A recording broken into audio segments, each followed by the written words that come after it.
So then, the news just keeps coming in the Overwatch League, and some of these ones are actually pretty weird, I'm not gonna lie. So, first of all, we have now finally had the confirmation of Bernard moving from the London Spitfire to the Hangzhou Spark. Obviously, Bernard being the off-tank of London Spitfire last season for the majority of the time, and I think Bernard's a great player.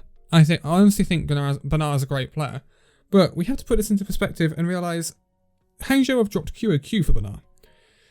Yeah, QOQ was with a runaway. So this is a weird one. And that's how we're going to look at this. But what's even weirder is the way the Hangzhou Spark are setting up for this next season of the Overwatch League. Because they seem to be going half Chinese and half Korean. And it's literally down the middle. It is really bizarre. So, with the addition of Bernard, alongside Takoyaki, who they got not so long ago, they have an all-Korean tank line, and then when they added Li Ji as well, they have an all-Chinese tank line, Li Ji and Guzhui, that they can play. Then they have the supports. Well, they picked up MCD, and they've kept IDK, a Korean flex support, and a Korean main support. They also have Coldest and Mika, a Chinese flex support, and a Chinese main support. You see where I'm going with this. The only thing that kind of doesn't add up with this is their DPS line. So right now they have Godsby, Architect, and Shy. Shy is Chinese, Architect and Godsby are obviously Korean. Architect and Godsby, that's a great duo. Shy is a great Chinese DPS player. He's a hit scan player. And the only thing that kind of goes against this whole thing of split Chinese and Korean 12-man roster that you could literally field all Chinese or all Korean is the fact that Hangzhou Spark have been linked with Suman Su to fill that last place. Obviously, Suman Su is Korean. Now, he would be perfect to go alongside Shy because, well, he's a great projectile DPS player. But he's Korean, so it would unbalance that. But it is very, very weird how the Hangzhou Spark signings seem to add up to this weird thing of a completely split roster down the middle. It's not very often I've seen something like that. It's actually really odd. So it'll be interesting to see how the Hangzhou Spark decide to try and implement this. But a lot of Chinese representation for Hangzhou Spark, more than there was last year, which is super duper interesting for them and their Chinese fans, I am sure. Moving on now, and we come to the Washington Justice. Finally, we have some supports to talk about at the Washington Justice. They have picked up Bebe, who left the Hangzhou Spark, the flex support. I don't think Bebe is a bad flex support. I also don't think he is one of the best flex supports they could have picked up. When we're looking at Toronto Defiant getting holds of Aztac, I think Aztac is better than Bebe. I'm not going to lie, I think he's quite considerably better than Bebe. So I don't think it's a bad pick-up for the Washington Justice. We will see who they line up alongside. I mean, there are rumours, but I'm not going to get into that now. But I think this could have been better.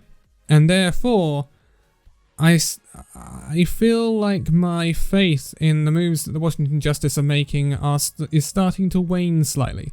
Now, there's no reason why these guys can't pop off, even though they haven't had, let's say, the greatest displays. I mean, they haven't been bad, but they haven't been, like, massively pop off.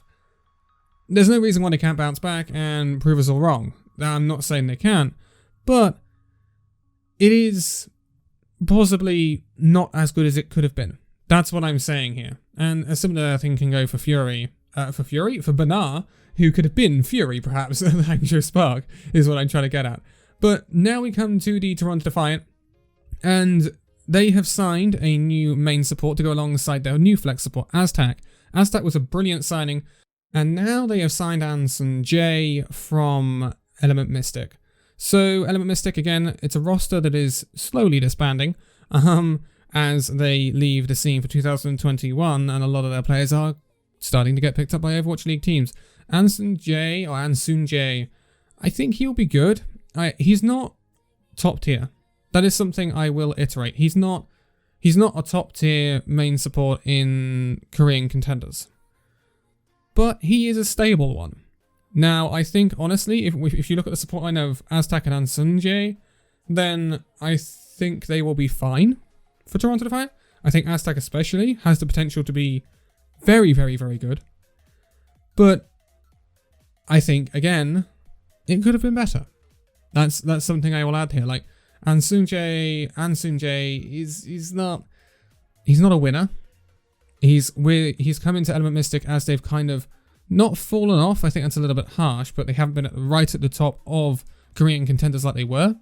They've now been overshadowed by like the likes of WGS Phoenix and Runaway. WGS Phoenix being where Aztec came from.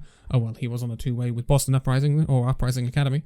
But so I think this could have been a better signing for Toronto Defiant to show that they were going in a better direction. I also think them not picking up Banar is a bit of a miss. Like, pairing Banar up with Beast, I would have actually been pretty confident in that tank line, despite Beast's lackluster performances last season.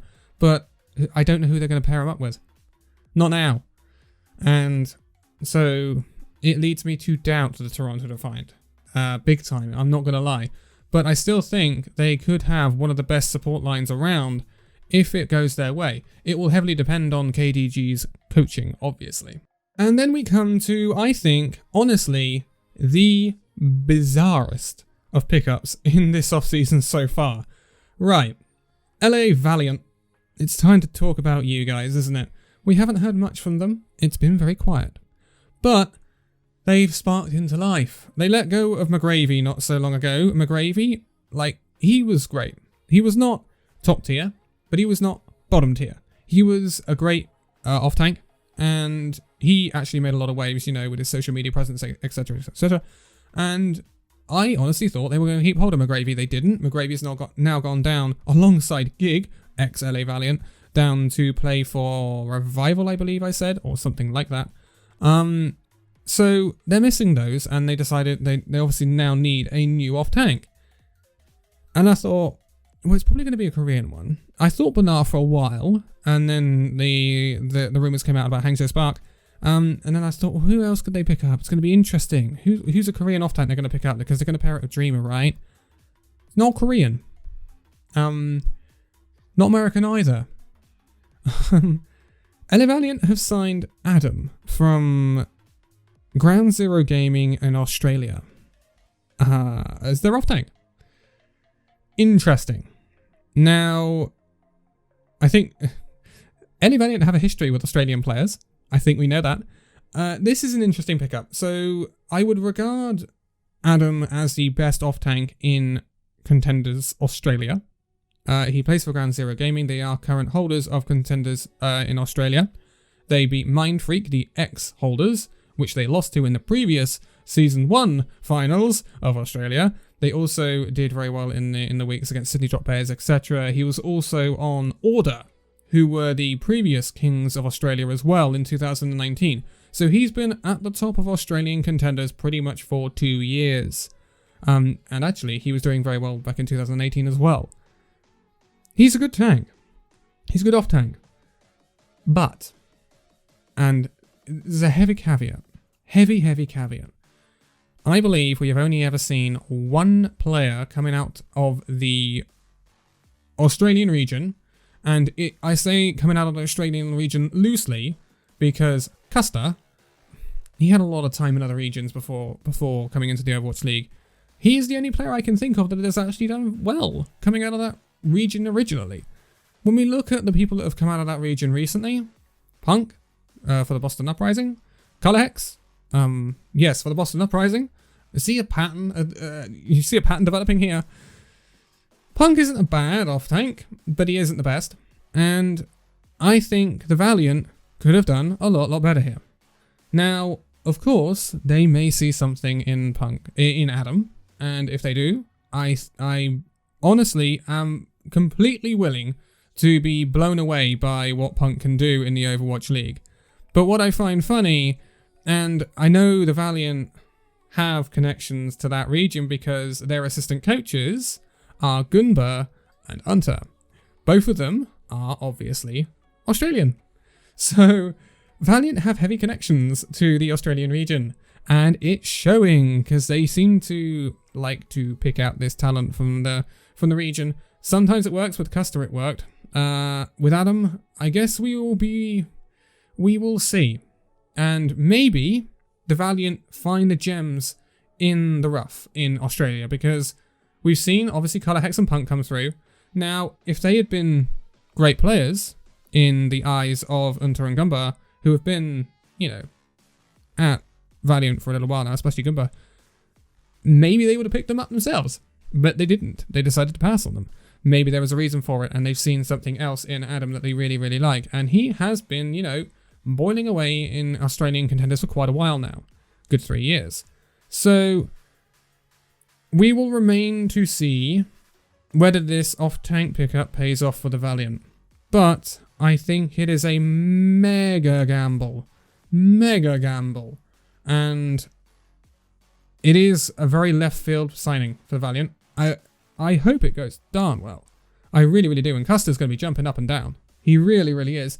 But it is definitely a signing where you say, I'll believe the greatness when I see it.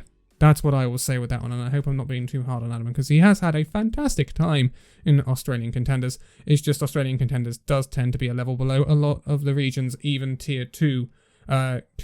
Contenders Australia cannot compete. For people who don't necessarily follow contenders, Contenders Australia is probably regarded as the worst region in tier 2. Now that Pacific doesn't exist anymore. It cannot compete with Korea. Not a lot of people can. It cannot compete with EU. It cannot compete with North America. I would say South America is probably better as well. So that's where we're at with that. And there are a lot of memes that come out of Australian contenders. That's what that's the sort of reason it is. So yeah, it's an interesting pickup, and we will see what happens. But I'm not going to bang on about it any longer, because this video is ending here. Don't forget, there is a Discord server with all of the pickups that are going on during this off-season, and the full up-to-date rosters for 2021. They are confirmed down. They go in that rosters channel. But I am going to leave it here for this one, so do join that Discord with the link in the description below if you want to keep up with everything as soon as it comes out. But for now, thank you guys so much for watching this video. If you'd like to give it a like, subscribe if you're new, and I'll see you in the next video. See you then.